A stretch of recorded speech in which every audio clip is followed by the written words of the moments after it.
thank you very much to Anita Reynolds, a wonderful actress who's been working diligently and hard, in this industry for over 25 years.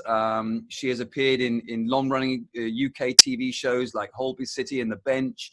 She's got a long list of illustrious theatre credits. I believe last summer you were working at the Globe down in London.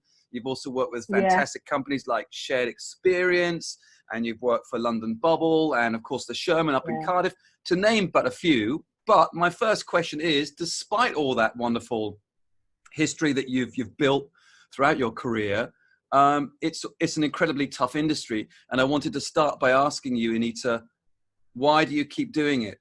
And how do you keep going? What keeps you going?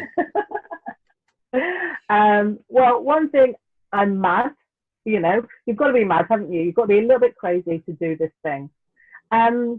I think that I've always thought, I love acting. I always have done. But I am not one of those actors who there are other things I can do as well. And I choose acting as a pathway. And I love it to express myself. But it's not all my life. Do you know what I mean? And I found that the moments when I have gone, it's everything that I do, then I can lose myself in the idea of stuff and then who I am and whatever. So I'm still in it because I just take it as it comes. There's going to be periods where I'm not working and I will do something else. And there's periods when I'm working. Do you know what I mean? And if you can just juggle the idea that most of your time you are not going to be doing the things that you want to be doing, then it's okay, because you fill your time then with doing other things that you love doing, and my life still has value. I wonder if you could just maybe talk about things that you think have either got better for actors over the years or things that have got worse. I think it is considerate about the actor and the actor's life, but I think it's still a slog. I think, the audition process isn't any easier, I don't think. You know what I mean? I suppose we have self-tape, but that, to be honest, that can be a chore too. I know it's in the comfort of your own home, but you still get that call when you've got to take Tommy out to school, and then you've got to do the shop, and then you've got to do that thing. And can you just, by the way, stop everything and do that self-tape? Because we want it like yesterday. And so I don't think that's changed. The attitude that actors have nothing else to do when they're not acting. We're not resting. I just want to put it out there. We're not resting. We're living the rest of our lives. What was in the pipeline, or what were you working on just as this, this kind of pandemic broke and suddenly our lives changed? Madness. When I'm not acting, I teach at the Royal College of Music and Drama in Cardiff. And I was doing auditions, external auditions for them. So I was in London and Edinburgh and Nottingham. So I was doing all of that throughout January and February. And then I'm back at the end of February. I was going to have about 2 or 3 months off 2 months off before I started at the National for 6 months. That just, the corona happened and we weren't quite sure what was going to happen, and then the play never happened, Wow. So it's just that whole thing of setting up your life. Set my life up to go, okay, I've got 6 months. I've got 6 months work. How brilliant is that? And then all of a sudden it's gone. If you had a kind of dream job or a dream role, what would it be? Oh, that's a hard one. That one is. I would love. I've done quite a bit of theatre, so I would love to do a bit of TV, and I would love to do. I don't know.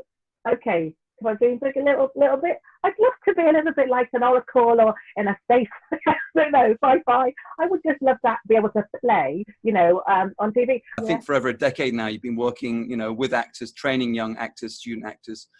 How did that happen? About 6 15 years ago, I was asked by the head of drama at Welsh College to write a report and do a bit of research on widening access, just getting BAME access, can we get young people from minority ethnic to come to Welsh College, and actually how accessible is that to them? So we had this report, and one of the outcomes and recommendations was to be in their community.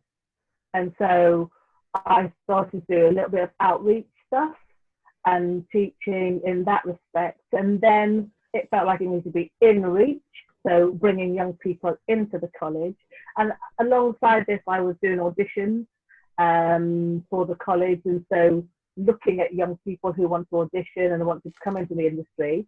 And then it just grew. And so I started teaching improvisation and now text and rehearsal. And so it's just grown, as the years have gone by, really. How do we offer parity to those artists and bring them into the industry? Those young people who may not have all those talents yet, but have got something to say. And it's about nurturing that and making sure that, they have a platform to express themselves. Can you maybe share something from your time that you feel particularly proud of, or that you particularly enjoyed working on? Truth is, 3 years ago, I was giving up. So I was going to stop it all. I'd done that, been on the coach down to London for 3.5 hours. I know it's not much, but it is, for 5 minutes in the room to get back on the coach again. You know what, over it. And decided to give up. And then in the interim, a very good friend of mine helped me find a new agent. And I just said, I just want to see if I can do a bit of London. If I can just do a bit of London and just see if I can do that, and I named the theatres, and I have been fortunate enough to be able to go to those theatres. So for me, having been at the point where I've gone, you know what, I'm over it, I love it, gorgeous, I've had a brilliant time. Actually, that has been the turning point where I've had the best time. Being able to work on that stage at the Globe. Yeah. Every actor needs to be able to do that. I mean, it's a lesson in itself. I was wondering if in a sort of alternative reality, there was no acting or no educating, what kind of career path do you think you would have chosen? Okay, I think there's one sliding door where I am probably a therapist of some sort. And the other sliding door is I read tarot cards. I love it. Really? I tell fortunes and read tarot cards. I think that's what I would do. I would never have expected that answer. And it's just so funny to hear and so interesting. But, so... Why not, eh? Well, I just want to say thanks so much for agreeing to take part in the interview. And it's always nice to catch up with old friends and I wish you, so much love. And I really hope that after this coronavirus is gone and we get back to some semblance of normality, that, you keep on booking those jobs and keep on building this fantastic career. So thanks very much, Anita. Thank you. No, thank you. Thank you for inviting me.